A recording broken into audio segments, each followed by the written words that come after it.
قل هل يستوي الذين يعلمون والذين لا يعلمون إنما يتذكر أولو الألباب. أشهد أن لا إله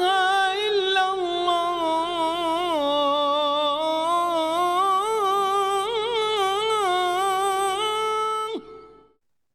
بسم الله والحمد لله والصلاة والسلام على رسول الله وعلى آله وأصحابه ومن اهتدى بهداه أما بعد. باب الرهن وغیرہ،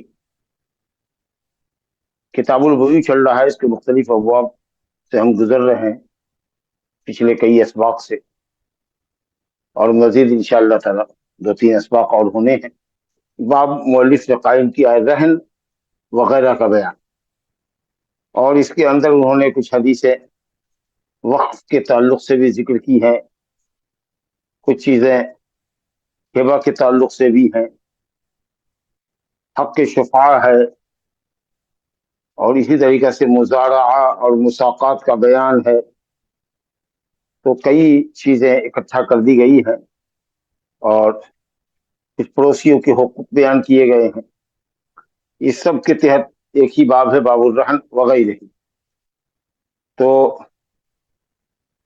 ممکن ہے کہ جو ترتیب اس وقت ہمارے سامنے جو کتاب ہے اس کے حساب سے ہم نہ پڑھ سکیں۔ ابھی ہم رہن پڑھیں گے انشاءاللہ، پھر اس کے بعد شفاعہ کا باب پڑھیں گے، اور اسی طریقے سے آدمی اگر مفلس اور کنگال ہو جائے اور اس کے اوپر لاکھوں روپے کا قرض ہو تو اس سلسلے میں شریعت کی کیا رولنگ ہے، اور پھر پڑوسیوں کے کیا حقوق ہے، اور اسی طریقے سے مزارعہ اور مساقات کا کیا حکم ہے، زمین پر معاملہ کرنا یا باغ پر معاملہ کرنا،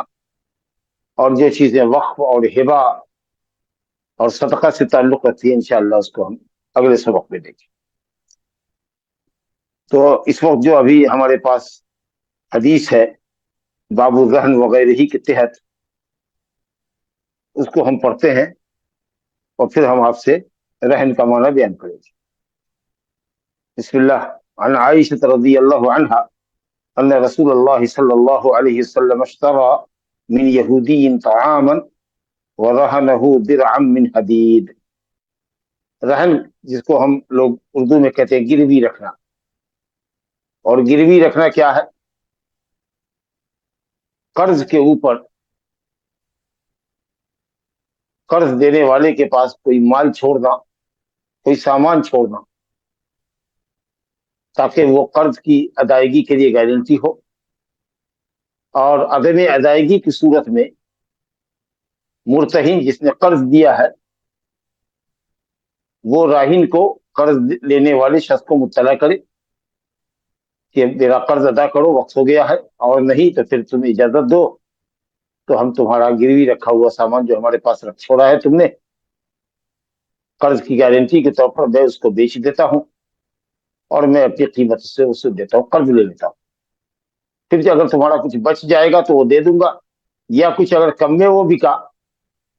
تو پھر میرا کچھ مال تمہارے یہاں رہ جائے گا۔ تو رہن کہتے ہیں جعل المال وثیقۃ علی دین، مال یعنی کوئی سامان، عین کہتے ہیں سامان کو، اور دین کہتے ہیں نقد کو، یہ کس طرح یہ بھی ہے۔ تو قرض کی ادائیگی کے لیے قرض دینے والا کوئی گارنٹی مانگے کہ کوئی سامان ہمارے پاس دو، رکھو، کہ اگر تم نے وقت پر ادا نہیں کیا تو ہمارے لیے اپنے قرض کی وصولی یا قرض کی حصولیابی اس سامان کو بیچ کر کے کلی طور پر یا جزوی طور پر ہم کو حاصل ہو جائے گی۔ تو جو مال قرض کی گارنٹی کے طور پر قرض لینے والا قرض دینے والے کے پاس جمع کرتا ہے اس کو رہن کہتے ہیں۔ اور کچھ لوگ ہیں کہ صاحب کچھ سامان گروی رکھتے ہیں اور کسی سے نقد کیش لیتے ہیں اور اس پر زکات سود دیتے ہیں، جب اصل اور سود کے ساتھ جب رقم کی ادائیگی کرتے ہیں تو وہ گروی رکھا ہوا سامان وہ واپس کرتا ہے، اور اگر اس نے نہیں دیا اور دیکھا کہ قرض اور اس پر سود دونوں اس شے کی قیمت کے برابر ہو گیا تو کہتا ہے تمہارا مال ختم۔ یہ سراسر ظلم ہے، تو یہاں وہ سود کے اوپر لی گئی قرض اور اس کے اوپر رکھا ہوا گروی رکھا ہوا سامان یہ مراد نہیں ہے. اسلام میں چونکہ سود لینا دینا حرام ہے اس لیے وہ مسئلہ ہمارے سامنے نہیں ہے. مسئلہ یہ ہے کہ اگر ہم نے کسی شخص سے 10 لاکھ روپیہ لیا ہے قرض لیا ہے ایک 6 مہینے کے واسطے تو 10 لاکھ سے زیادہ کی کوئی مالیت اس کے پاس رکھے. مثلا کوئی مکان ہے اس کا ڈیڈ اس کے پاس دے دے یا کوئی گاڑی ہے تو وہ گاڑی اس کے پاس دے دے. کوئی بھی سامان ایسا دے دے کہ جس کی وجہ سے اس کے لیے اپنے قرض کی حصولیابی آسان ہو جائے. زیادہ میں بکا تو اپنا پیسہ لے کر کے فاضل پیسہ وہ قرض لینے والے کو لوٹا دے گا, اور اگر کم میں بکا تو کچھ پیسہ تو وصول ہو جائے گا نا, جب بڑا حصہ ادا ہو جائے گا کچھ پیسہ رہ جائے گا قرض لینے والے کے پاس. تو یہی شکل ہے. قرآن مجید میں اللہ تعالیٰ نے فرمایا ہے حضور اللہ شیطان یا ایھا الذین آمنوا اذا تداینتم بدین الی اجل مسمى فاکتبوہ, اگر کسی سے کوئی قرض لیتے ہو تو اس کو لکھ لو. انصاف کے ساتھ عدل کے ساتھ اچھے کاتب کو بلاؤ وہ مضمون لکھ دے کہ فلاں نے فلاں شخص سے اتنا روپیہ اتنی مدت کے لیے قرض دیا. اس کے اوپر دائن اور مدین, دین دینے والا, مدین جو مقروض ہے, دونوں کے دستخط ہو, 2 گواہ کا بھی دستخط ہو جائے اور پیپر بچا کے رکھ لیا جائے. اور اگر اس کے ساتھ کہے کہ کچھ سامان بھی رکھو ہمارے پاس تو یہ اور قرض کی گارنٹی ہو گئی اور حصولیابی کے لیے اچھی شکل ہو گئی. اگرچہ قرآن مجید میں رہن رکھنے کی شکل کو سفر کے ساتھ ذکر کیا ہے, وَإِن كُنتُمْ عَلَىٰ سَفَرٍ وَلَمْ تَجِدُوا كَاتِبًا فَرِهَانٌ مَّقْبُوضَةٌ, اگر سفر میں ہو جہاں عام طریقہ سے تحریر کرنے والے نہیں ہوتے ہیں تو کوئی سامان گروی رکھ دو اور قرض اٹھا لو. لیکن اہل علم نے کہا ہے کہ حضر کے اندر بھی سامان گروی رکھا جا سکتا ہے قرض کی گارنٹی کے طور پر, اور اس کی حدیث یہ ہمارے سامنے صحیحین کی روایت ہے کہ نبی صلی اللہ علیہ وسلم نے مدینے میں قرض ایک یہودی سے لیا ہے اور وہاں آپ نے اپنی زرہ گروی رکھی. تو سفر کے اندر اور حضر کے اندر, اقامت کے اندر بھی آدمی کوئی سامان رکھ سکتا ہے یا قرض دینے والا کسی سامان کی گروی رکھنے کا مطالبہ کر سکتا ہے. اور بہتر یہ ہے کہ جو گروی قرض دینے والا ہے وہ سامان اپنے قبضے میں رکھے. اگر اپنے قبضے میں نہیں بھی رکھتا چلو مکان تو بھی استعمال کرو, اس کا ڈیڈ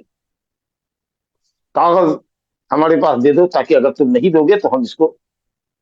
بے کرنے کے اہل ہوں گے. اور اگر ماشاءاللہ قرض دینے والے اور لینے والے دونوں امانت دار ہیں, دونوں ایک دوسرے کو پہچانتے ہیں, دونوں دیندار ہیں, فَإِنْ أَمِنَ بَعْضُكُمْ بَعْضًا, تو کوئی بات نہیں, فَلْيُؤَدِّ الَّذِي اؤْتُمِنَ أَمَانَتَهُ, اگر دونوں ایک دوسرے پر اعتماد کرتے ہیں تو پھر جس نے قرض لیا ہے اس کو چاہیے کہ اس امانت کو ادا کر دے.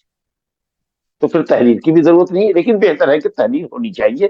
جس سے فریقین کا دستخط ہو سکتا ہے کہ قرض لینے والا اگر مر جائے تو اس تحریر کو دکھا کر کے آپ اس کے بال بچے سے اپنا قرض لے سکتے ہیں. اور اگر کوئی سامان قرض کی گارنٹی میں لیتے ہیں تو یہ اور اچھی شکل ہے کہ قرض کی گارنٹی ہو جاتی ہے, وصولی کی گارنٹی ہو جاتی ہے. بہرحال تو یہ رہن ہے جو قرآن سے بھی ثابت ہے, حدیث سے بھی ثابت ہے. عائشہ رضی اللہ عنہا سے روایت ہے کہ رسول اللہ صلی اللہ علیہ وسلم نے ایک یہودی سے کھانا خریدا, یعنی خوراک غلہ خریدا, اور وہ غلہ تھا جو. تو جو کو بھی طعام کہا جاتا ہے, ویسے عام اصطلاح میں طعام بولتے ہیں تو علماء گیہوں مراد لیتے ہیں, حالانکہ طعام کا مطلب ما یطعم, ہر وہ چیز جو کھائی جائے. بہرحال یہاں آپ نے جو لیا تھا, بعض اہل علم نے کہا کہ 20 وسق لیا تھا, کسی نے کہا کہ 30 وسق, لیکن زیادہ راجح کہ 30 وسق. 30 وسق, ایک وسق ہوتا ہے 60 سا کا, 5 وسق ہے غلے میں زکوٰۃ کا نصاب. 30 وسق گیہوں لیا تھا. ایسا بھی زمانہ آیا ہے کہ خوراک کی تنگی کی وجہ سے آپ نے قرض لیا, اور یہودی تو یوں قرض دیتے نہیں ہیں جب تک کہ کوئی سامان آپ گروی نہ رکھے, کیونکہ ان کو تو ہر حال میں ان کو اپنا قرض چاہیے. تو بہرحال آپ نے غلہ خریدا. تو اس سے آپ سمجھ سکتے ہیں کہ نبی صلی اللہ علیہ وسلم کی زندگی میں کس قدر زہد اور قناعت تھی, اور دنیا کے مال و متاع سے آپ کتنا دور ہوتے تھے, اور کیسی روکھی پھیکی اور روکھی سوکھی زندگی آپ کی گزرتی تھی. اور اگر مال بھی آیا آپ کے پاس تو تیز تند ہوا سے بلا روکے ٹوکے چلنے والی ہوا کی مانند آپ کی سخاوت ہوتی تھی. کچھ ایام کے بھی